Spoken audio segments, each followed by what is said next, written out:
అందరికీ నమస్తే అండి. ఏంటి ఈరోజు ఏ రెసిపీతో వచ్చేసా అనుకుంటున్నారా?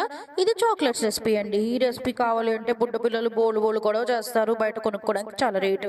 ఇలా కాకుండా ఒక కాంపౌండ్ తెచ్చి పడేసుకున్నాం అనుకోండి ఇంట్లో, ఇలాంటి చాక్లెట్స్ ఎన్నెన్నో చేసేసుకోవచ్చు. ఇలా చిన్న చిన్నగా చాప్ చేసేసుకొని కాంపౌండ్లో ఉన్న సగం చాక్లెట్ని ఇది డబుల్ బౌలింగ్ మెథడ్లో ఆల్రెడీ పెట్టిన బౌల్ మీద ఇంకో బౌల్ పెట్టేసుకొని దాంట్లో కొంచెం వేసుకొని బాగా తిప్పాలన్నమాట. ఎలా తిప్పాలంటే బట్టలు ఉతికితే వాషింగ్ మిషన్ ఎలా తిప్పుతో అట్లా తిప్పాలన్నమాట మన చేతితో. ఇలా తిప్పి తిప్పి తిప్పి అలసిపోయాక కొంచెం లూజ్ అనేది మిక్సర్ వచ్చాక దాంట్లో 2 బొట్లు నెయ్యి వేసుకోవాలి. ఇలాగ బొట్లు నెయ్యి ఎప్పుడు వేసుకోవాలి అంటే మిక్సర్ లూజ్ అయ్యేదాకా ఆ మిక్సర్కి ఒక గుడ్ లుకింగ్ ఫిగర్ లాగా వచ్చేటట్టు వేసుకోవాలి. ఇలా వచ్చిన తర్వాత ఈ మిశ్రమాన్ని దింపి పెట్టేసుకొని కొంచెం చల్లారక ముందుగానే సిలికాన్ మోడ్లో వేసేసుకొని బాగా మిక్స్ చేసేసుకొని దాంట్లో రబ్ చేసేసుకోవాలి. తర్వాత దాంట్లో ఒక బొట్టెడు జీడిపప్పు, ఒక బొట్టెడు నెయ్యి అన్నీ వేసేసి తిప్పేసిన తర్వాత దీన్ని ఫ్రిడ్జ్లో పెట్టి తీసేసామంటే బుడ్డ పిల్లలకి కావాల్సిన చాక్లెట్స్ రెడీ.